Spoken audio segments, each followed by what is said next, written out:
नमस्कार, मैं हूं अमीश देवगन। कहते हैं कि जब घर के विवाद का बाहरी लोग फायदा उठाने लग जाएं तो संभल जाना चाहिए। और हर भारतीय के लिए अपना देश भी घर की तरह है। भारत में किसानों की मांग पर विवाद चल रहा है और फायदा उठा रहे हैं भारत के खिलाफ एजेंडा चलाने वाले खालिस्तान समर्थक। मेरे पास 22 पन्ने का वो डॉक्यूमेंट है, वो दस्तावेज है जिससे यह साफ पता चल रहा है कि किसानों को मोहरा बनाकर खालिस्तान गैंग पूरी तरह सक्रिय हो चुका है।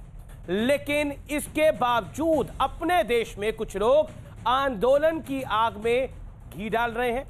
26 जनवरी को दिल्ली में दिल दहला देने वाली हिंसा का नंगा नाच आपने भी देखा होगा। कल फिर देश भर में चक्का जाम की तैयारी है। क्या देश की कीमत पर अपनी मांग मंगवाई जाएगी? क्या देश की कीमत पर सियासत चमकाई जाएगी? और इसी बीच कृषि मंत्री नरेंद्र सिंह तोमर ने कांग्रेस पर बहुत बड़ा हमला किया है। तोमर ने कहा है कि कांग्रेस पार्टी खून की खेती करना चाह रही है। सवाल है कि क्या हर कोई देश की कीमत पर अपना अपना एजेंडा चलाने की कोशिश कर रहा है? आज इसी पर होगी देश की सबसे बड़ी बहस। किसानों का झंडा लेकिन खालिस्तानी एजेंडा। मेरे पास एक एक दस्तावेज है जो बताएगा कि किस तरह से Khalistani agenda, global day of action, poetic justice foundation का यह डॉक्यूमेंट, जिसको मैं क्लोजअप में आपके साथ दिखाना चाहूंगा, ये पूरा का पूरा डॉक्यूमेंट कहता है, ये पूरा का पूरा दस्तावेज कहता है कि किस तरह से आंदोलन की तैयारी थी, किस तरह से पूरा एजेंडा चलाना चाहते थे और किस तरह से भारत को डिस्टेबलाइज करने की कोशिश थी। इसमें यह भी प्लान है कि अगर ये मांग भारत की सरकार मान लेती है तो उसके आगे का रास्ता इनके पास नहीं था। और इनका स्पष्ट कहना है, अब तो एक और बात सामने है जो कि कई आर्टिकल्स में छप गई है, कि ये जो ट्वीट हुए इनके लिए 18-18 करोड़ रुपए दिए गए थे। अब जनता ये जानना चाहेगी कि ये पैसा जब खालिस्तानी रिजीम खर्च कर रही है, वो रिजीम जो कि भारत को डिस्टेबलाइज करना चाहती है, वो एजेंडाधारी, तो आज आर पार में हम हर पहलू पर बात करेंगे और आपके सामने सार्वजनिक करेंगे जो देश के खिलाफ है।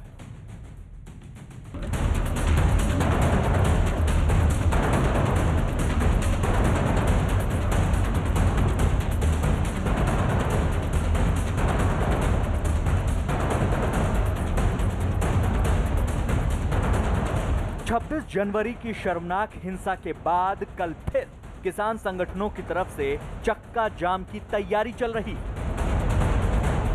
दिल्ली पुलिस की सारी कील काट कर जाएंगे, अंदर ऐसे थोड़ा चले जाएंगे, सब जगह जाएंगे, पूरे देश में जाएंगे हम। 7 तारीख को दादरी में है, 7 तारीख को इधर इसमें मेवात में है। लेकिन आज भारत के खिलाफ ग्लोबल साजिश पर हम एक और बड़ा पर्दाफाश कर रहे हैं। ये 22 पन्ने का दस्तावेज है जिसे खुद को खालिस्तानी बताने वाले मो धालीवाल ने तैयार किया था। इस दस्तावेज में 3 जनवरी से लेकर 26 जनवरी तक भारत के खिलाफ एजेंडा चलाने की पूरी प्लानिंग है।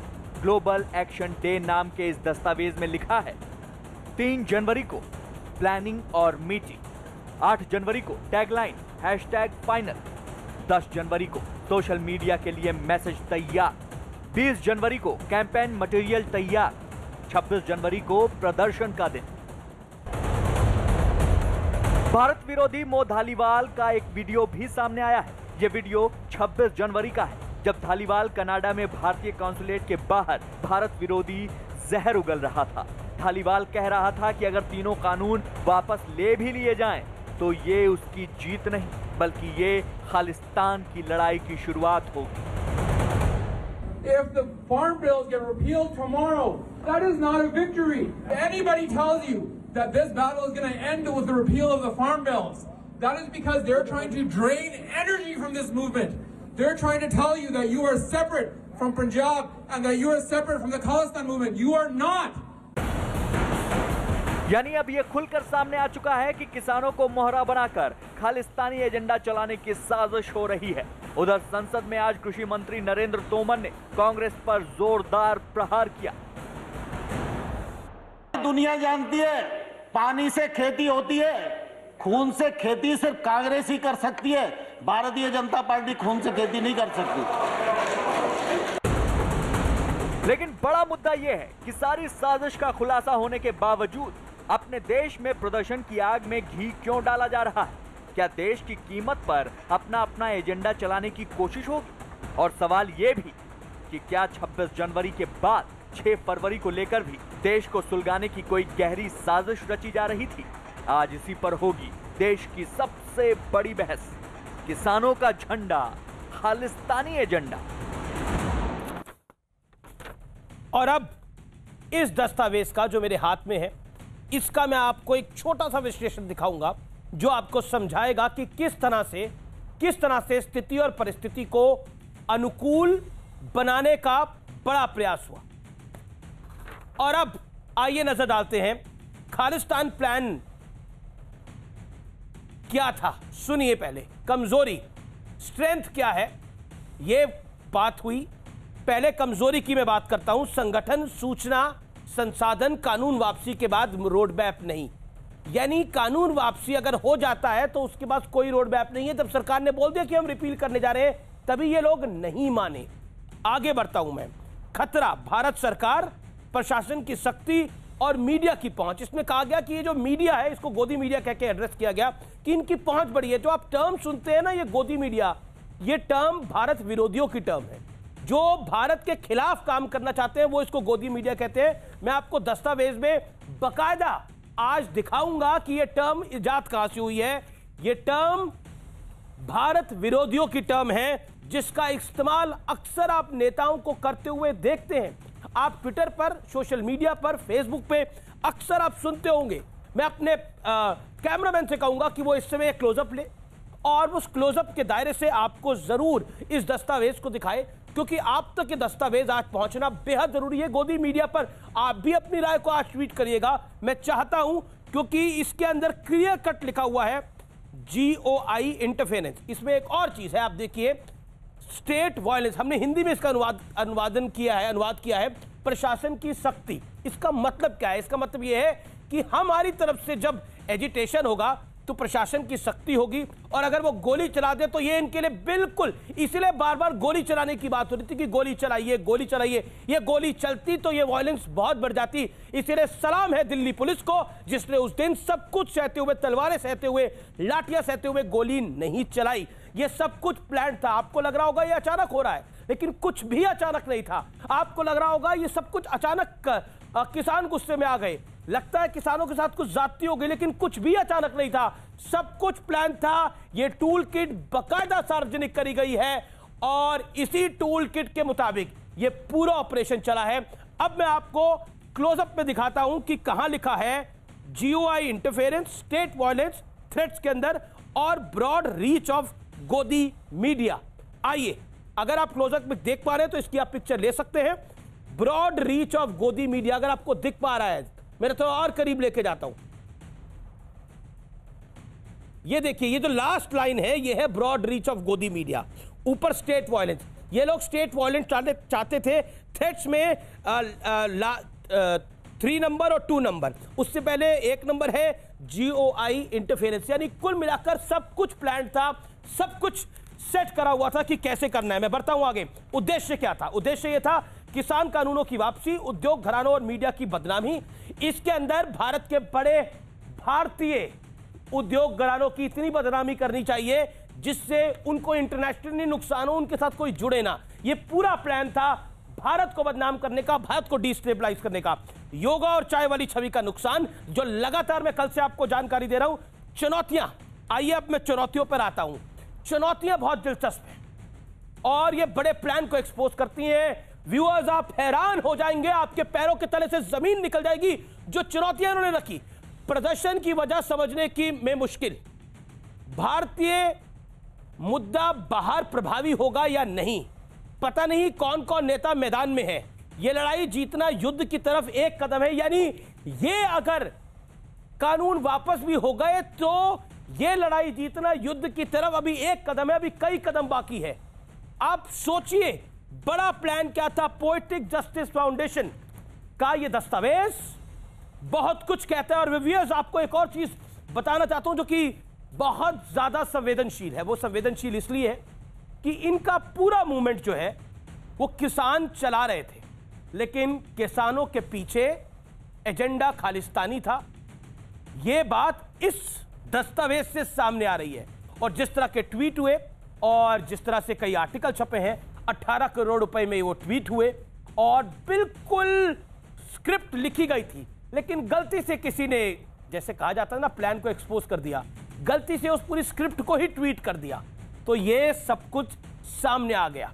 मेरे साथ बात करने के लिए आज की चर्चा में, मेरे साथ बात करने के लिए इस चर्चा में गौरव भाटिया, भारतीय जनता पार्टी के राष्ट्रीय प्रवक्ता, जिन्होंने प्रेस कॉन्फ्रेंस भी करी इस विषय के ऊपर, और सुप्रीम कोर्ट के जाने माने वकील। मेरे साथ अलका लांबा जी हैं, कांग्रेस की वरिष्ठ नेता हैं, साथ ही विधायक रही हैं, उनका अभिनंदन है। मेरे साथ इस चर्चा में विजय सल्ताना है, जाने माने एग्री इकोनॉमिस्ट। मेरे साथ राजकुमार भाटी साहब हैं, उनका अभिनंदन है, senior leader Samajwadi party. Sanjay Chaudhary मेरे साथ हैं, भारतीय किसान यूनियन से, आपका भी अभिनंदन है सर इस चर्चा के अंदर। आप तमाम लोगों का स्वागत है। लेकिन सबसे पहले गौरव भाटिया, इस चर्चा की शुरुआत मैं आज आपसे करता हूं। आपने एक प्रेस कॉन्फ्रेंस करी, इतना सब कुछ हो रहा था, सरकार की आईबी क्या कर रही थी? इतना बड़ा दस्तावेज सामने आ गया है गौरव भाटिया, जो आज न्यूज 18 पर हम दिखा रहे हैं, वो बहुत कुछ कह रहा है। उसके अंदर क्लियरली लिखा हुआ है ये प्लान पहले से बना हुआ था।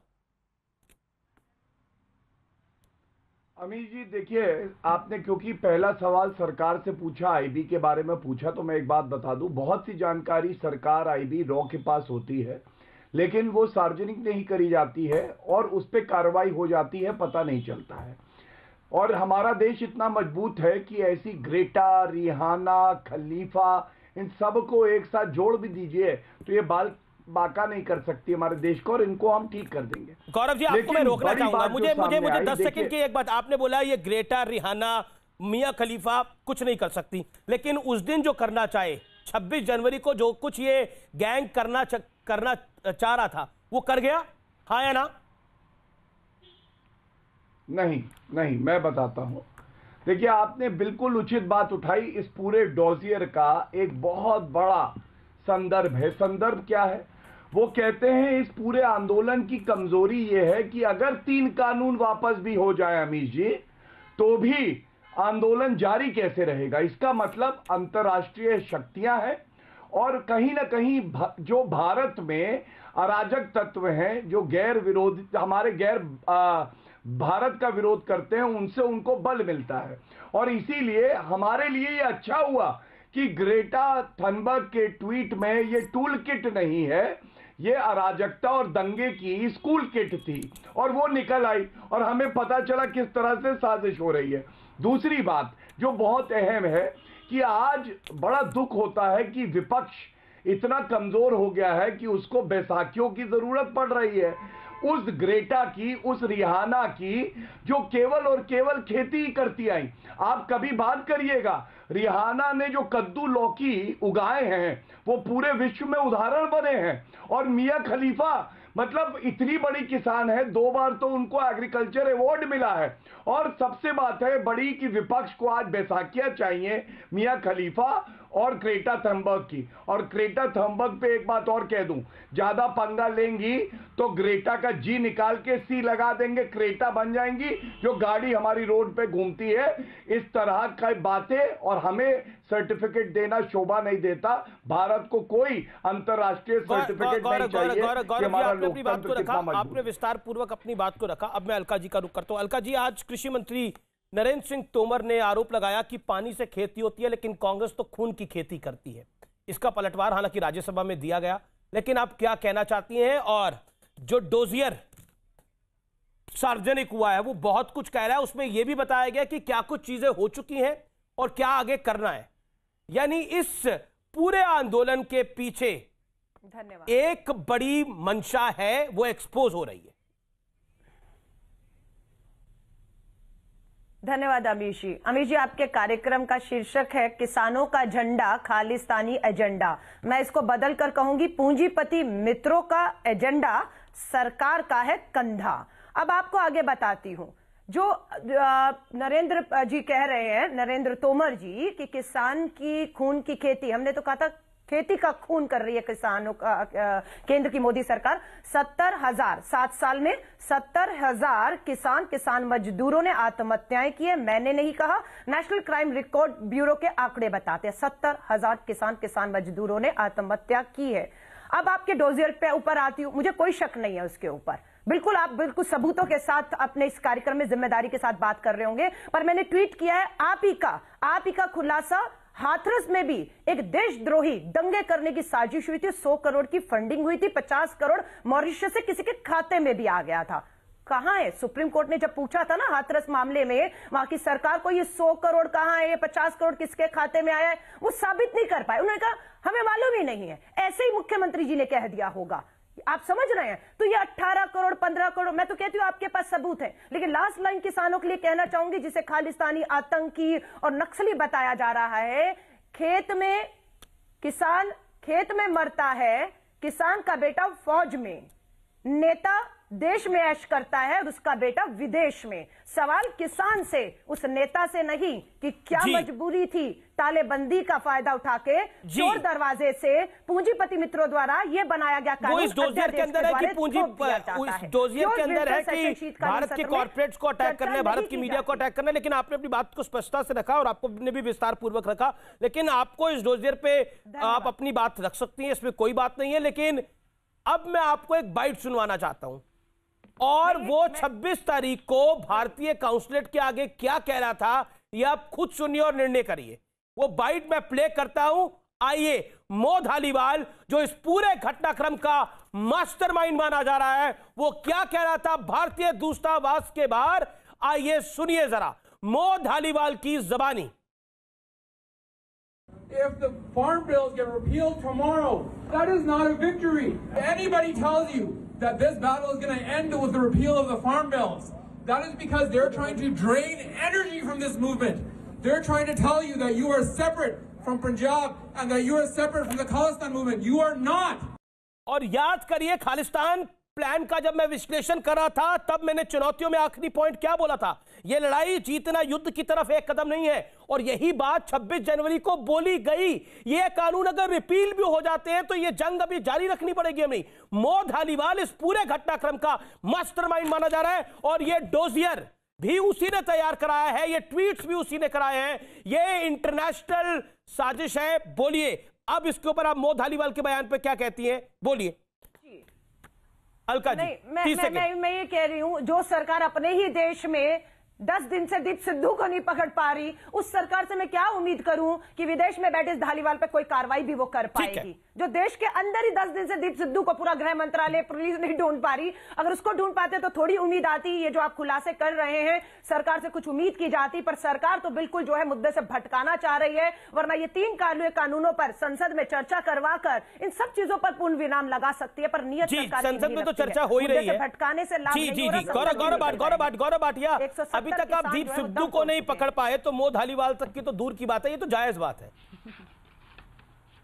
नहीं जायज नहीं है। देखिए मैं बताता हूँ, लकवा हो जाए शारीरिक, अगर चुप करा लीजिए तो अच्छा लगेगा, वरना बताना पड़ेगा जमानत जब्त हो गई थी इनकी, 5% वोट मिला था। चुप कराइए, अपनी अपनी बारी में बोलिए। आई थिंक अब पहले तो देखिए, इन्होंने कहा विदेशों से लाने और कार्रवाई। चुनाव लड़ा है, नगर निगम पार्षद भी लड़ा, मैं तो एक बार विधायक जीती हूँ, 3 बार चुनाव लड़ी हूँ। जनता के बीच में जीत और हार तय होती है। अटल बिहारी वाजपेयी जी चुनाव हारे, बड़े बड़े सुषमा स्वराज भी बल्लैरी गई थी, सोनिया जी के सामने हार गई। सी लगा दो, करेक्टा गाड़ी बन जाएगी। तर्क देखिए इनके, ये राष्ट्रीय प्रवक्ता है, तर्क देखिए, तर्क जो सवाल दिए उसका जवाब नहीं है। मेरा चुनाव मेरे को पड़े थे 3,880 वोट, मेरी हुई थी जमानत जब्त। आगे आओ, अब कृषि कानूनों पर आओ। अलका लांबा की जमानत जब्त हुई थी, 3,880 वोट पड़े थे, है ना, कम कर देती हूँ क्योंकि 3,000 पड़े थे। ठीक है, अब मुद्दे पर आओ, अब मुद्दे पर आओ। अलका जी, आप भी साथ रहिए, आप अपनी बात को रखिए जी प्लीज। ओके गौरव, आप भी अपनी बात को रखिए। मुझे लगता है आप दोनों प्रवक्ता काफी सीजन लीडर्स हैं, अब पर्सनल किसी को नहीं रहना चाहिए, अपनी बात को रखिए। Okay Alka ji, I got your point. Gaurav ji आपकी बारी है, बोलिए। धन्यवाद अमीश जी। पहली बात, धन्यवाद। डिबेट में किसी को घटिया बुलाना राहुल गांधी की ही ट्रेनिंग हो सकती है, और बचपन में हमें सिखाया था कि जहां से बदबू आए ना उसके आगे जाओ ना पीछे जाओ। याद दिला दूंगी, ये इस आदमी की औकात नहीं समाजवादी से जूते मारे, भाजपा की चाबी ये भी नहीं बोलना चाहिए किसी को जूते मारे। राहुल गांधी मेरे जूते साफ करेगा, आइए आपको आना है दूसरे जूते साफ ये भाषा नहीं। अपनी गंदी जबान से राहुल गांधी जी का नाम मत लीजिए, अपनी गंदी जबान से राहुल गांधी का नाम मत लीजिए। 3 कृषि कानूनों पर बोलिए। चपरासी की औकात नहीं है, अपने जूते साफ कराएंगे राहुल गांधी से, समझी?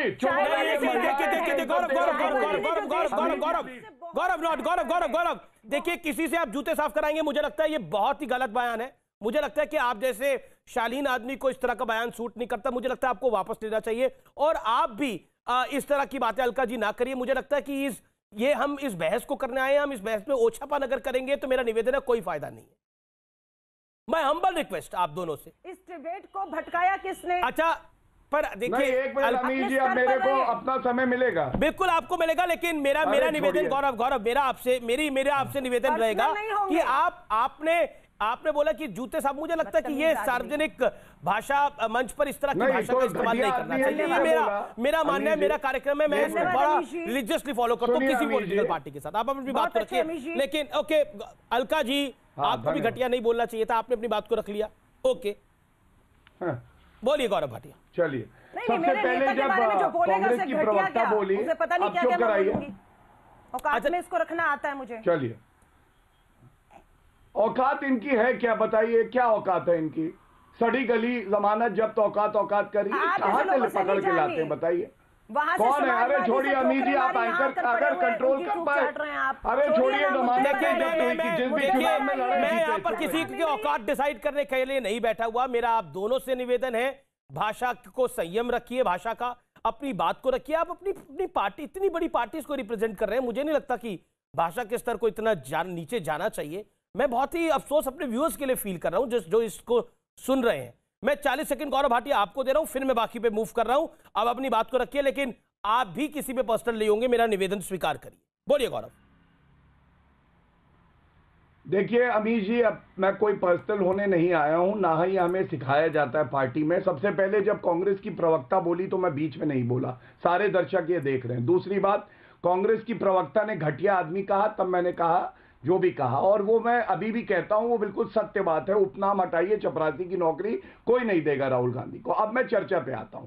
देखिए, पूंजीपतियों की बात करी तो बिल्कुल सही करी। पूंजीपतियों का एजेंडा और सरकार का कंधा, ये पंजाब सरकार के लिए बोले या हरियाणा में जब हुडा जी थे, क्योंकि रॉबर्ट वाड्रा नामक एक किसान था, उसने किसानों की जमीन हड़प ली, और कौन था मुख्यमंत्री तब? हुडा जी थे, तो उसके लिए बोलिए। दूसरी बात, आप चुप कराइए। देखिए, या तो अभी जी आप डिबेट को रेगुलेट कर पाएंगे। वो 40 सेकंड बोले, फिर आप 40 सेकंड बोलेगा, फिर मैं राजकुमार भाटी और विजय सदाना का रुख करूंगा। मेरे साथ मेरा निवेदन, संजय चौधरी भी मेरे साथ बीक्यू के जुड़े हुए हैं, मुझे उनका भी रुख करना है। Gaurav 20 second left, make your point. Gaurav ji 20 second left, make your point. हाँ, धन्यवाद। दूसरी बात सबसे अहम, अगर चुनौती दे रहा हूं आपके चैनल पे, कांग्रेस की प्रवक्ता पंजाब में जो कानून है उसका नाम भी बता दें यहां पे, जिसका सेक्शन ये कहता है कि अगर करार हुआ और करार तोड़ा किसान ने तो उसको जेल में डाल देंगे। अमरिंदर सिंह क्यों नहीं वापस लेते वो? दूसरी बात, सबसे महत्वपूर्ण यह है कि हमारी वो सरकार है जो क्रिश्चियन मिशेल को वापस लेके आई है, जो घोटाला सोनिया गांधी ने किया, राहुल गांधी ने। और अब देखिए, आप जो लगी हुई है अमीर जी, आप जो लगा, अरे आप छोड़िए ना, आगे आएंगे ना पीछे आएंगे, बदबू आती है आपके पास, तो छोड़िए। राजकुमार भाटी का रुख करना, राजकुमार भाटी और विजय सरदाना, राजकुमार भाटी और विजय सरदाना दोनों मेहमान मेरे वेट कर रहे हैं। संजय चौधरी वेट कर रहे हैं। राजकुमार जी मैं आपके पास आ रहा हूं, गौरव मैं आपके पास वापस आऊंगा, अलका जी मैं आपके पास वापस आऊंगा। राजकुमार भाटी जी, महत्वपूर्ण बात यह है कि आज कृषि मंत्री नरेंद्र सिंह तोमर ने जब संसद सदन में वो बोल रहे थे तो उन्होंने एक एक सवाल का जवाब दिया। उन्होंने बार बार पूछा, मैं पूछ रहा हूं माननीय सांसदों से, उन्होंने बोला कि इस कानून में सब बोल रहे हैं काला कानून है, काला कानून है, इस कानून में काला क्या है, मुझे अभी तक किसी ने नहीं बताया। उन्होंने बोला, मैंने सदन में कई बार पूछा।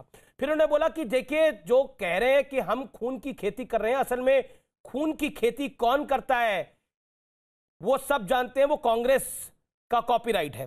क्या आपको लगता है अब जब ये global day of action poetic justice foundation की पूरी किट सार्वजनिक हो गई है, जिसमें पहले से तय था क्या कुछ करना है, क्या एजेंडा चलाना है, किस तरह से ट्वीट करना है, आंदोलन कहां लेके जाना है, क्या आपको लगता नहीं है कि बेशक ये आंदोलन किसानों का हो लेकिन इसमें एजेंडा खालिस्तानी चल रहा है? जिस तरह के बयान सामने आ रहे हैं, जिस तरह के फैक्ट सामने आ रहे हैं। मैं तो माननीय गौरव भाटिया जी से निवेदन करूंगा कि कम से कम आपके लिए उन्हें पद्मश्री की सिफारिश तो आज केंद्र सरकार से कर ही देनी चाहिए। अमीश देवगन जी ने इतनी बड़ी रिसर्च की है, इतना बड़ा शोध किया है, इतने जो खोज करके रिपोर्ट लेके आए हैं, आपने यहां तक का शोध कर दिया कि गोदी मीडिया शब्द भी कहां से चला है। आपको पद्मश्री मिले ना मिले, लेकिन गोदी मीडिया की आंखों के तारे तो आज आप बन ही गए हैं और गोदी मीडिया को तो आपको सम्मानित करना ही चाहिए। आपने ये तक रिसर्च कर दी कि गोदी मीडिया शब्द की उत्पत्ति कहां से हुई है, लेकिन आप गौरव भाटिया, केंद्र सरकार और 56 इंच के हमारे प्रधानमंत्री 56 इंच सीने वाले और केंद्रीय कृषि मंत्री ये रिसर्च नहीं कर पाए कि आज तक आपको ये पता नहीं है। बार बार आप पूछते हैं इन कानूनों में काला क्या है। ये क्या नरेंद्र सिंह तोमर जी को पता नहीं है कि ये जो खाद्य पदार्थों की जो सीमा है भंडारण की, अगर वो हटा दी जाएगी तो जो मुनाफाखोर हैं, जो जमाखोर हैं, उन्हें लाइसेंस मिल जाएगा मुनाफाखोरी करने का और वो खाद्य पदार्थों का भंडारण करके गरीब जनता को भूखे मरने पर विवश कर देंगे। क्या आपने एक कानून नहीं पढ़ा कि जब कॉन्ट्रैक्ट खेती होगी तो किसान के ऊपर इतनी पाबंदियां हैं कंपनी की कि जो हम बीज देंगे वो आप बोएंगे, जो हम खाद देंगे वो डालेंगे, जितना पानी हम कहेंगे उतना डालेंगे, हम उनका देखरेख करेंगे। और अगर आपकी फसल हमारी मानक के अनुरूप अगर आपकी फसल नहीं हुई तो हम अपना कॉन्ट्रैक्ट कैंसिल कर देंगे। और अगर आपने उसमें से एक दाना भी आप अपने घर ले गए तो कंपनी आप पे जुर्माना लगाएगी। अगर आप समय पे नहीं दे पाए तो कंपनी जुर्माना लगाएगी। और फिर अगर आपके बीच में और कंपनी के बीच में विवाद होता है तो उसका एसडीएम और डीएम निस्तारण करेंगे। आप कोर्ट में नहीं जा सकते, आप सुप्रीम कोर्ट भी नहीं जा सकते, हाई कोर्ट भी नहीं जा सकते। ठीक है, आपने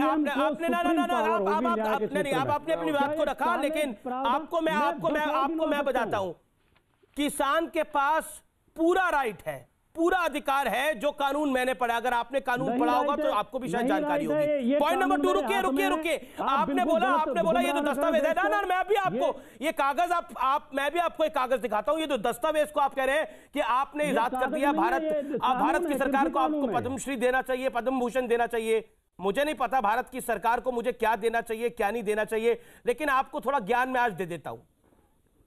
सर, आप एक पार्टी के प्रवक्ता हैं, पूरे सब बात सुनिए सर, आपकी पूरी बात सुनिए, 2.5 मिनट लड़की के लिए आपकी पूरी 2.5 मिनट मैंने बात सुनी ना। आप सवाल आपने बोला आप रिसर्च करके लाए हैं, आप ढूंढ के लाए हैं, आप रिसर्च करके लाए हैं, आप ढूंढ के लाए हैं। जब लिखा हो कि भारत को डिस्टेबलाइज करना है तो ढूंढ के लाना पड़ता है सर। जब लिखा हो कि हम भारत के अंदर युद्ध करना चाहते हैं तो ढूंढ के लाना पड़ता है सर। जब लिखा हो हम भारत के अंदर तूफान खड़ा करना चाहते हैं तो ढूंढ के लाना पड़ता है। जब पता हो भारत को आर्थिक तौर पर नुकसान पहुंचा रहा है तो ढूंढ के लाना पड़ता है सर। जब पता हो 26 जनवरी को इतना बड़ा तांडव हुआ इस देश के अंदर तो ढूंढ के लाना पड़ता है। इसके अंदर एक एक चीज लिखी है। और आपकी जानकारी के लिए, पोएटिक जस्टिस फाउंडेशन का यह दस्तावेज क्रेटा के ट्वीट से आप भी कर सकते हैं। 18 करोड़ रुपए मिले इनको ट्वीट करने के लिए। आपको जानकारी मैं दे देता हूं। अब मैं आपको एक और फैक्ट बताता हूं जो आपको पता नहीं है। मुझे आप जरा 10 सेकंड दीजिए। आज दूध का दूध और पानी का पानी मैं करता हूं। जो लोग और पीसीआर जरा क्लोजअप लीजिए। आज मैं एक दस्तावेज जो दिखाने जा रहा हूं, कहां डन लिखा हुआ था कि हमने ये चीजें तो कर ली है सब, लेकिन अब हम आगे की चीजों को कैसे करेंगे ये देखना है। आइए मैं आपको दिखाता हूं, रुकिए जरा, मैं उस पेपर को निकाल रहा हूं। बड़ा पेपर है ये, टाइमलाइन। इसके तीसरे पृष्ठ पे एक टाइमलाइन है व्यूअर्स। मैं खड़ा होता हूं और अब आपको दिखाता हूं कि कैसे ये टाइमलाइन लिखा हुआ है। जनवरी 3 को क्या करना है, जनवरी 8 को क्या करना है, जनवरी 10 को क्या करना है, जनवरी 13, जनवरी 17, जनवरी 20 और प्रोटेस्ट डे जनवरी 26 जनवरी का प्रोटेस्ट डे। राजकुमार भाटी, इसके इस आंदोलन के अंदर तो पूरा तय था कि कब से क्या कुछ करना है। 6 तारीख का भी तय है, चक्का जाम का भी तय है। बोले अब क्या बोलेंगे आप? बोलूं मैं? अगर बोलना दें तो आप मुझे हाँ बोलिए। ये माना हम बिल्कुल ये हाँ, माना आप कि लोग देश में विदेशियों पे बहुत- भरोसा दुनिया में कर रहे हैं, बहुत ऐसी भारत पे आपको ताकतें हैं भरोसा नहीं जो है। भारत विदेशियों पे भरोसा है जो भारत के खिलाफ नहीं, काम हमें कर रहे कतई हैं। भरोसा नहीं है विदेशियों पे। अरे नरेंद्र मोदी का विरोध करते अमित जी, करते कतई भारत का भरोसा विरोध नहीं मत है, करिए हम आप मान रहे लोग। हैं।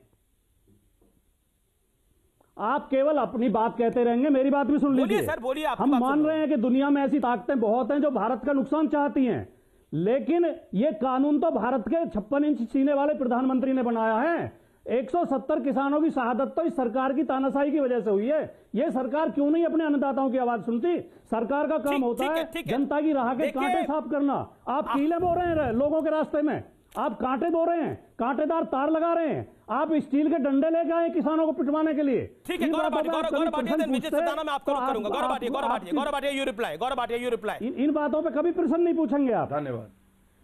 आपने शायद देखा नहीं, 3 दिन पुराना मेरा शो तो यही पूछा था आपकी जानकारी के लिए। प्लीज बोलिए गौरव भाटिया। भाटी जी ने 2 सवाल उठाए और बिल्कुल गर्व है हमें कि हमारे नेता की छाती 56 इंच की है, लेकिन अपने नेता की 6 इंच छाती वाले को बताइएगा। और जो मैं अब बताने जा रहा हूं, पहली बात आपने कही कि अनलिमिटेड भंडारण, ये गलत है। आप एसेंशियल कमोडिटीज एक्ट है उसका 31A प्रावधान जो अमेंड होके हुआ है वो अनलिमिटेड भंडारण की इजाजत ही नहीं देता है, वो भी सरकार ही निर्धारित करेगी। दूसरी बात आपने कहा सुप्रीम कोर्ट और हाई कोर्ट जाने का हक ले लिया, तो ये हक भाटी जी, ये 6 इंच के जो छाती वाले नेता है अपनी पार्टी के, उनको जरूर बताइएगा। संविधान का अनुच्छेद 32 और 226 देता है, कोई कानून जो संसद में पारित होता है वो हक नहीं ले सकता है। और तीसरी बात, आतंकवादियों के मुकदमे आपकी पार्टी वापस लेती है, ये आपका इतिहास है। इसीलिए आप गैर भारत जो शक्तियां हैं उनके खिलाफ, उनके साथ खड़े रहते हैं। आजम खान किसानों की जमीन हड़पने के मुकदमे में अंदर है, 125 FIR है। और तीसरी बात, पंजाब का ये कानून है, कांग्रेस की प्रवक्ता से पूछ लीजिएगा कि वो बता दे इसमें क्यों लिखा है कि किसान जेल जाएगा।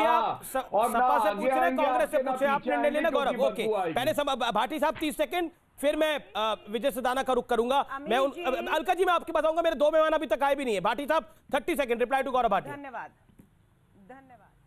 देखिए, गौरव भाटिया एक बहुत झूठी पार्टी के प्रवक्ता हैं, ये तो उनकी मजबूरी हो सकती है झूठ बोलने की, लेकिन ये एक वकील भी है, कानून के जानकार भी, कानून की प्रैक्टिस करते हैं, कानून का व्यवसाय करते हैं। अरे सुन लो भैया, इसमें साफ लिखा हुआ है, मैं पढ़ के सुना सकता हूँ आपको कि इसमें। हाँ, पढ़ के सुनाइए, चलिए। हाँ, पढ़िए, चुनौती है। जो भी विवाद होगा उस विवाद में कोई भी लिखा है भंडारण, किसी सिविल कोर्ट में ज्यूरिडिक्शन इसका नहीं होगा। ये आपके कानून में साफ साफ लिखा हुआ है कि सिविल कोर्ट में। ये लीजिए। अरे अनुच्छेद, तुमने कानून में ये क्यों लिख दिया कि कोई ज्यूरिडिक्शन नहीं होगा? आपको क्योंकि जल्दी निस्तारण संविधान को आप मानते कहाँ हो आप? अरे ये हिटलरवादी सरकार संविधान को मानती कहाँ? संविधान को तो आप खत्म करने में चले हुए हो। आज आपको संविधान याद आ रहा है। आप तो बदल गए, प्रवक्ता क्या बने, आप तो बदल गए। आप ऐसे ना थे। संविधान का अनुच्छेद 226 क्या कहता है बताइए। अच्छा, चलिए दर्शकों को क्या कहता है। हाँ, संविधान ऊपर है, कानून ऊपर है, बताइए दर्शकों को। पेपर मत पलटिए, अगर पढ़ाई करके छात्र नहीं आता तो एग्जाम में आंसर नहीं मिलता, पेपर पलटते रहेंगे। इसका मतलब आपने संविधान के विपरीत कानून बनाया। सुन लीजिए, है कि वो हाईकोर्ट जाए। सुन लीजिए, अनुच्छेद 32 कहता है वो सुप्रीम कोर्ट जाए। ये हक कोई कानून छीन नहीं सकता, ये आपको पता ही नहीं। अच्छा, ठीक है। बीक्यू के 1 सेकंड सर, मैं आपके बताऊंगा। भाटी साहब, आप पहले पेपर से पढ़ लीजिए, देख लीजिए, मैं आपको समय दे रहा हूं, आप उसके बाद मैं आपको बताता हूं। मैं बीकेयू के 1 सेकंड सर, मैं संजय चौधरी का रुख करता हूं। संजय चौधरी साहब, चक्का जाम है, लेकिन क्या आपको लगता नहीं है कि भारत की सरकार जब कह रही है कि हम 1.5 साल तक, 2 साल तक कानून को रोकने पर हम तैयार हैं, भारत की सुप्रीम कोर्ट ने भी रोक लगा दी है, तो फिर यह आंदोलन बचा किसके लिए? अब 26 तारीख को अभी तो स्थगित ही है ये कानून, तो 26 तारीख को जो हिंसा हुई उसके बाद तो आपको नहीं लगता कि कहानी खत्म करनी चाहिए इस पूरे विषय पर? सर बोलिए। चौधरी देवगन जी, धन्यवाद आपका। मुझे एक बात बताइए कि किसी को फांसी लगनी कि 2 साल बाद फांसी लगेगी, क्या मामला निपट गया? अभी 2014 में आप अपने टीवी चैनलों में देख लें कि मोदी जी ने क्या कहा था कि स्वामीनाथन की रिपोर्ट लगामा आम 1.5 गुना मूल्य दे अम्मा, गन्ने का 1.5 गुना मूल्य लगा था 100-500 बैठा क्या मिल रहा है। उसके बाद गेहूं का लागत मूल्य का 3,000 रुपये या 4,500 का रेट चाहिए। एक मास्टर की तनख्वाह 1967 के अंदर 1 क्विंटल गेहूं के बराबर थी। आप देखिए किसान कहाँ चला गया। और आंदोलन हो रहा है तो खालिस्तान पाकिस्तान तो जोड़ दिया। जो देश में मांग करेगा अपनी समस्याओं की वो सब एंटी नेशनल। ये कौन सी नेशनल की बड़ी बात है कि सुनो, जहाज बेच दिए, रेल बेच दी, 40 फैक्ट्री ऑर्डिनेंस की बेच दी। आप देखिए किसान ने, आप किसानों की बात कर रहे हैं, नेतागिरी की बात कर रही है। कौन सा जहाज बिक गया, कौन सी ट्रेन बिक गई? मुझे लगता है कि आपको भी अपने दायरे में बात करनी चाहिए ना, जो आपका दायरा है। आप किसानों की बात करिए ना। आप जहाज रेल सब पर आ गए। कौन सी रेल बिक गई है? आप क्यों गलत बात कह रहे हैं? कहाँ रेल बिकी है? मुझे बताइए रेल कहाँ बिकी है ना, बताइए मुझे रेल कहाँ बिकी है, जहाज कहाँ बिका है बताइए मुझे, कहाँ बिका है? एयर इंडिया कब बिक गया बताइए, एयर इंडिया कब बिक गया बताइए, भारतीय रेल कब बिक गई बताइए। आपने बोला रेल बिक गई, जहाज बिक गया, कहाँ बिक गई बताइए मुझे। हमारी फसलों का रेट क्यों नहीं बढ़ाए? हमारी फसलों का रेट क्यों नहीं बढ़ाए? आपका विषय क्या है? एमएसपी किसकी बड़ी थी? विजय सदाना एमएसपी किसकी बड़ी थी? ओके ठीक है, आपने अपनी बात रखी सर। विजय सदाना 40 सेकंड अपनी बात को रखिए आप। अरे देवगन जी मैं अपनी बात, अरे मैं बोलिए विजय जी। मुझे 2-2 मिनट तो दो सबको। आपको आगे मौका दे रहा हूँ चौधरी साहब। 40 मिनट के अंदर अगर उनको चुप कराए तो मैं बात रखूं। बोलिए सर, आप बोलिए अपनी बात। देखिए अमीश जी 2-3 सवाल यहाँ उठे हैं जो मैं इस तथ्यों के सामने रखना चाह रहा हूं। मैं सबसे पहले एक लाइन पढ़ना चाह रहा हूं। भाटी साहब बहुत शोर मचा रहे थे, मैं एक लाइन पढ़ रहा हूं। मुझे भाटी साहब बताइए ये किस कानून का हिस्सा है? No civil court shall have jurisdiction to entertain any suit or proceedings in respect of any matter the cognizance of which has been taken or disposed of by authority empowered in this act or rules or by laws made thereunder. बताइए ये किस कानून का हिस्सा है? नहीं याद होगा। ये पंजाब गौरव भाटिया से पूछिए, एक्ट का हिस्सा मैं वो बताऊंगा जो इस कृषि कानून का हिस्सा है। मैं आपको बता रहा हूं। अब आप चुप रहिए। आपके बीच में नहीं बोला था, आप चुप रहिए। 40 मिनट बाद बोले। पंजाब के 2013 का आपने खुद पूछा है। ये जो कानून है ये पंजाब का कॉन्ट्रैक्ट एक्ट सेक्शन 26 पढ़ रहा था मैं। पंजाब का आज का भी जो कॉन्ट्रैक्ट एक्ट है वो कहता है कि कोर्ट दखलंदाजी नहीं करेगा। आपने पिछले 7 साल में जिस कानून के अंदर काम कर रहे हो उसमें आपको नहीं दिखा कि पंजाब सरकार कहती है कि कोर्ट का अधिकार नहीं होगा। आपको केंद्र सरकार के कानून में दिख गया, लेकिन अपने राज्य के कानून में नहीं दिखा कि किसानों के खिलाफ क्या हुआ। यही है दोगली राजनीति कि अपना स्वार्थ कहीं और, देश का हित कहीं और। पहली बात। अब आते हैं मुद्दे पे किसानों के। जिस दिन अमीश जी ये किसान नेता भारत सरकार के मंत्रियों के साथ मीटिंग करने गए थे एक प्ले कार्ड लेके यस और नो, उसी दिन मैंने कहा था कि ये स्क्रिप्ट किसी और की है। प्रॉब्लम ये है कि ये जो 40 नेता हैं किसानों के, ये अपनी तरफ से इनकी मजबूरी है, ये कुछ नहीं बोल सकते क्योंकि इतना चंदा आ गया, ये उसके खिलाफ जा नहीं सकते। तो जो financer, sponsorer, script writer decide करेंगे, इनको वही बोलना है, वही करना है। इसीलिए आप किसी भी नेता से अगर पूछते हो तो वो क्या बोलता है? कमेटी डिसाइड करेगी, अपना इनका कोई विचार नहीं है। ये बात आप चुप रहिए भाटी साहब, आपसे बात नहीं हो रही। चौधरी साहब को दिखाइए, चौधरी साहब को दिखाइए। हकीकत यही आ रही है, गुस्सा आ रहा है हमें। चौधरी साहब किस किसान के पास, चौधरी साहब किस किसान के पास इतना समय है जो 3-4 महीने से वो झंडा डंडा लेके तंबू लेके पानी लेकर बैठा रहे और अपनी खेती को छोड़ दे? मुझे बताइए, आप मुझे बताइए चौधरी साहब। अरे आतंकवादी पकड़ते क्यों नहीं? खालिस्तानी पकड़ते क्यों नहीं? जब आपको सूचना थी आप पकड़ते क्यों नहीं? विदेशी ताकतों के कहने पे भारत का संविधान का दिन आपने बर्बाद किया। ये किसकी शिकायत थी? आप लोग क्यों नहीं खड़े हुए किसान नेता? समस्या क्यों नहीं हटाते किसान की? आप राष्ट्र का सम्मान करते हैं ना, आपने क्यों मना नहीं किया? जो लोग देश को गलत रास्ते पे ले जा रहे थे, आपने क्यों मना नहीं किया कि हम विजय जी आप शांत हो जाइए। चौधरी साहब को बोलिए, विजय जी किसान का झंडा नहीं झुकने देंगे। चौधरी साहब आप गुस्सा मत होइए, चौधरी साहब आप गुस्सा मत होइए, आहत मत होइए। आपको कोई खालिस्तानी आतंकी नहीं बोला। भारत का किसान ना आतंकी है ना भगवान खालिस्तानी है। भगवान एक सेकंड चौधरी साहब, मैं तो आपसे इतनी एक सेकंड चौधरी साहब, भारत का किसान इस देश का अन्नदाता है और वो भगवान के समान है, लेकिन भगवान नहीं। एक सेकंड सर चौधरी साहब, हल्ला काटने से कुछ नहीं होगा। चौधरी साहब आपके दीप सुंदरलाल के चढ़ जाए, क्या बोल रहे आप? चौधरी साहब आराम से, इतना गुस्सा मत होइए।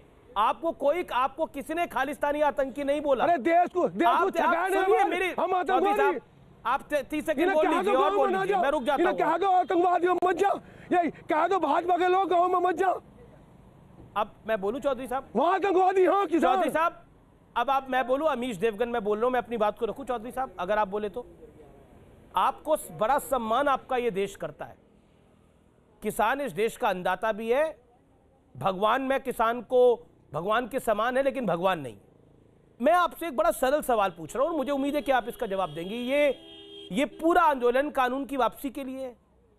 ये कानून अभी लागू है इस देश में, आप बताइए मुझे हाँ या ना। एक छोटा सा सवाल है, हाँ या ना में जवाब दीजिएगा। ये कानून लागू है इस देश में? नहीं, कानून लागू नहीं है ना। और अब आगे बढ़ता हूं, रुकिए, ऑडियो डाउन करिए इनका। अब आगे मैं बढ़ता हूं। अगले 1.5-2 साल की सरकार ने आपको ऑफर दी है, हाँ या ना? अगले 1.5-2 साल के लिए सरकार ने आपको ऑफर दी है, हाँ या ना? एक सेकंड, सवाल का जवाब दीजिए ना, सवाल का जवाब दीजिए ना। ऐसा थोड़ी हो सकता है सर। चौधरी साहब तैयार हो रही है। आप बताइए, सरकार ने आपको ऑफर दी है, हाँ या ना? जवाब है हाँ है। 26 जनवरी को हिंसा हुई, जवाब है हाँ। 26 जनवरी को हिंसा हुई, जवाब है हाँ। और अब आप मुझे बताइए, कल चक्का जाम पे हिंसा नहीं होगी, इस पर आप क्या बोलेंगे? क्योंकि आपके नेता कह रहे हैं, बीकेओ के नेता कह रहे हैं कि किले उखाड़ दिए जाएंगे। पिछली बारी बोले थे बक्कल उतार दिए जाएंगे, इस बारी बोले किले उखाड़ दिए जाएंगे। कल का प्लान क्या है ये बताइए आप पहले। कल का प्लान क्या है? किसान की बात कर लो। मैं किसान की बात कर रहा हूँ। आप किसान की बात कर लो। ट्रैक्टर रैली की इजाजत आप ही ने मांगी थी ना। मेरे कार्यक्रम में आप लोग बोल के गए थे ना कि ट्रैक्टर की रैली होगी, और ट्रैक्टर की रैली हुई, और उसके बाद क्या हुआ इस देश के अंदर? तो लाल किले में क्यों जा और अब नेतागिरी ऐसी हो गई है कि कहीं महापंचायत हो रही है तो नेता मिलने के लिए आ रहे हैं। देखिए, अब आप भी मानिए, किसानों का आंदोलन कम है, ये नेतागिरी चमकाने का आंदोलन ज्यादा बड़ा हो गया है। मुझे ध्यान में आता है 2014 से 2019 तक हर साल एक नेता इस देश में खड़ा हुआ है। कभी हार्दिक पटेल, कभी जिग्नेश मेवानी, 2013 के अंदर अरविंद केजरीवाल। हर एक साल में एक नेता खड़ा करा गया इस देश के अंदर। 2014 के बाद लगातार मैं बोल रहा हूं, कभी कन्हैया कुमार और अब राकेश टिकैत। सच ये है, हर साल नेता खड़ा हुआ है। नेतागिरी चल रही नहीं चल रही है चौधरी साहब? ये कौन सा किसानों का आंदोलन है, महापंचायतें हो रही है? ये तो जात का आंदोलन हो गया। अब एक जाट सब एक तरफ आएंगे, ये किसानों का आंदोलन अब क्या बचा? निर्णय करें आप चौधरी साहब, ये जाटों का आंदोलन है या किसानों का आंदोलन है? अब राजनीति चमकाई जा रही है, अखबारों में बड़े बड़े आर्टिकल आ रहे हैं कि क्या राकेश टिकैत अगला मुख्यमंत्री का चेहरा होंगे क्या उत्तर प्रदेश के अंदर? ये सच या गलत? और यहां पर बात हो रही है कि हम तो किसानों की बात कर रहे हैं, हम तो किसानों की बात कर रहे हैं। मैंने आपसे इतने सरल ढंग से सवाल पूछा, आप मुझे बताइए इस कानून में काला क्या है? अब मैं अलका जी का रुख करता हूं, काफी देर से इंतजार कर रही हैं। अलका जी, अब आपका समय है। अलका जी, आज सदन में जो कुछ हुआ वो हमने देखा। Thank you Amit. सदन में जो कुछ हुआ वो हमने देखा। मैं आपसे बड़ा सरल तरीके से जानना चाहता हूं, देखिए आप भी पॉलिटिकल पार्टी है और सरकार के खिलाफ कोई आंदोलन होगा तो निश्चित तौर पर आप उसको पॉलिटिकली कैश करेंगे, इसमें किसी को कोई आपत्ति नहीं होनी चाहिए। लेकिन क्या आपको लगता नहीं है कि अब पॉलिटिकल एस्पिरेशंस कुछ किसान नेताओं की बहुत बढ़ गई हैं और वो चाहते हैं कि अब वो चीजों को कंट्रोल में लें? एक राजनीतिक मंशा बड़ी है। अब पिछले 6 दिनों में हमने देखा है बहुत कुछ। अमीश जी, मैं आपसे सिर्फ एक बात पूछती हूं, लोकतंत्र के तहत फैसले होने चाहिए, हाँ या नहीं? आप सहमत होंगे? चुने हुए जनप्रतिनिधि सांसद सिंघू बॉर्डर पर, गाजीपुर बॉर्डर पर किसानों से जाकर मिलना चाहते थे, बात करना चाहते थे, उन्हें नहीं मिलने दिया। ये तो लोकतंत्र का हत्या है या नहीं है? चुने हुए सांसदों को किसानों से आंदोलन पे बैठे हुए नहीं मिलने दिया जा रहा। तो किरकिरी तो विश्व में हो रही है, खुद जान के करवाई जा रही है। अब मैं सिर्फ पंजाब में आपसे पूछना चाहूंगी, ये जो आपके कृषि विशेषज्ञ बैठे हैं ना, इन्होंने कहा पंजाब में 2013 का एमएसपी एक्ट में जेल भेजने का है। इनसे ये पूछ लीजिए भाई साहब, 2013 में सरकार किसकी थी पंजाब में? अकालियों और भाजपाइयों की मिलजुल कर 10 साल सरकार रही और 2013 का एक्ट अकाली और भाजपाई लेकर आए। हमारी कांग्रेस की सरकार ने 3 महीने से गवर्नर और 2 बार राष्ट्रपति जी से समय मांगा है। राष्ट्रपति जी समय नहीं दे रहे और वही कानून को कैप्टन अमरिंदर ने अमेंडमेंट किया है जिसपे गवर्नर समय नहीं दे रहे, राष्ट्रपति जी समय नहीं दे रहे और ये हमें बदलने नहीं दे रहे हैं। और 13 में इनकी सरकार थी। ये भूल गए बताते हुए कि 2013 का पंजाब का एक्ट सरकार किसकी थी, दोबारा दोहराएं। और मैं कहूंगी हाथ जोड़कर, आज चौधरी साहब जो किसान के नेता बैठे हुए हैं, मत करिए ना उनकी भावनाओं को हट। आपके चैनल पे डिबेट में खालिस्तानी नहीं, एक किसान नेता आया हुआ है, उसे आप बारी बारी में कह रही हूं खालिस्तानी, आतंकी, फंडिंग, पैसा। ठीक है, ओके, ठीक है, आपने वाजिब बात को रखा। ओके विजय जी 30 सेकंड में जवाब, 30 सेकंड में जवाब मत करिए, कब तक वो ये घूट। देन गौरव भाटिया। शरद पवार जी ने भी आज एक चेतावनी दी है। अलका जी बोलिए। अब आप सुन लीजिए, एमएसपी के नाम का कोई कानून नहीं है, तो पहले आप अपने तथ्य करेक्ट कर लीजिए। मैं जिस कानून की बात कर रहा हूं वो है कॉन्ट्रैक्ट एक्ट सेक्शन 26 2013 पंजाब के अंदर वो लागू है। कौन से साल? अरे भाई मेरी बात तो सुन लो यार, मुझे पता है साल कौन सा है? मुझे पता है, इसलिए सुन लो जरा। साल हमें बताइए। 2013 साल है? 2013 किसकी सरकार थी? उनको 30 सेकंड बोलने दीजिए। हाँ, किसी की भी थी, बात वो नहीं है। बात ये है कि आपने वह प्रदर्शन किया इस कानून को।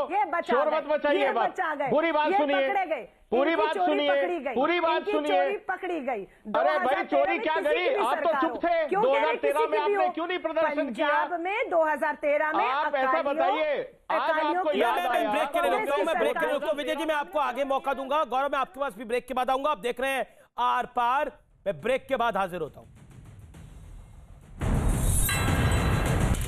गौरव भाटिया, अब आपका वक्त है। मैं आपसे जानना चाहता हूं, कल जब किसान सड़क पे उतरेगा चक्का जाम करने के लिए, आपने कील बिछा रखी है, तो बात और संवाद होगा कैसे? अमीश जी बहुत इंतजार किया है मैंने, मुझे 2 मिनट का समय दे दीजिएगा। सबसे पहले तो देखिए, जब आपको आधी जानकारी होती है तो आप अज्ञानी हो जाते हैं, और जब कोई जानकारी नहीं होती तो आप कांग्रेस के प्रवक्ता हो जाते हैं। ये जो पंजाब का कॉन्ट्रैक्ट फार्मिंग एक्ट है, इसका सेक्शन 25, एक ही लाइन पढ़ रहा हूं, अगर प्रोड्यूसर और फार्मर ने कोई अग्रीमेंट नहीं माना तो वो जेल की सलाखों में होगा। 4 साल से कांग्रेस की सरकार है, क्यों नहीं हटाया इसे? नहीं बताएंगी। दूसरी बात, आज कांग्रेस पार्टी अमीश जी कहने लगी कि हम किसानों को समर्थन देंगे। अरे किसान अपना खुद बात कर रहे हैं, और बेगानी शादी में अब्दुल्ला दीवाना, मतलब कांग्रेस की वही कहावत है कि नंगा नहाएगा क्या और निचोड़ेगा क्या। ठीक है, रुक जाइए अमीश जी प्लीज।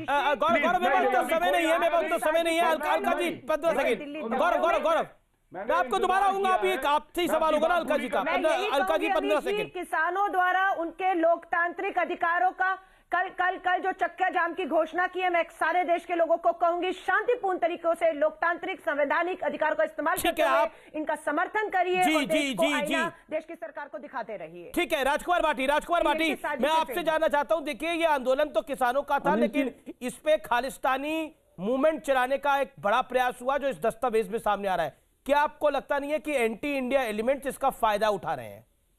जिस तरह से लगातार कहा गया कि रिपील करने के बाद क्या प्लान है, ये हमें पता नहीं है, ये इस दस्तावेज में भी है। बोलिए सर। आपके शो में गौरव भाटिया जी ने कहा कि ऐसा हो ही नहीं सकता कि हाई कोर्ट सुप्रीम कोर्ट में जाने का अधिकार ना हो। और जो गोदी कृषि विशेषज्ञ हैं सरदाना जी, उन्होंने कहा कि पंजाब में पहले से ऐसा कानून मौजूद है। तो कृपया ये दोनों आपस में टैली कर लें कि कौन सा झूठ बोल रहा है। ठीक है गौरव 10 second, final word 10 second. Gaurav Bhatia मेरे को पता है। हाँ, मैं फिर से कहूंगा, संविधान को हमने उतनी बार पढ़ा है जितनी बार आपने कुरान को नहीं पढ़ा होगा। चलिए, मुझे लगता नहीं उसको बीच में लाना चाहिए। बहुत बहुत शुक्रिया आपका, आप तमाम लोगों का इस चर्चा में जुड़ने के लिए। फिलहाल आर पार में इतना ही, लेकिन जब प्लान विदेश से बने और आंदोलन देश में हो तो सवाल खड़े होंगे और जवाब भी देना पड़ेगा। नमस्कार।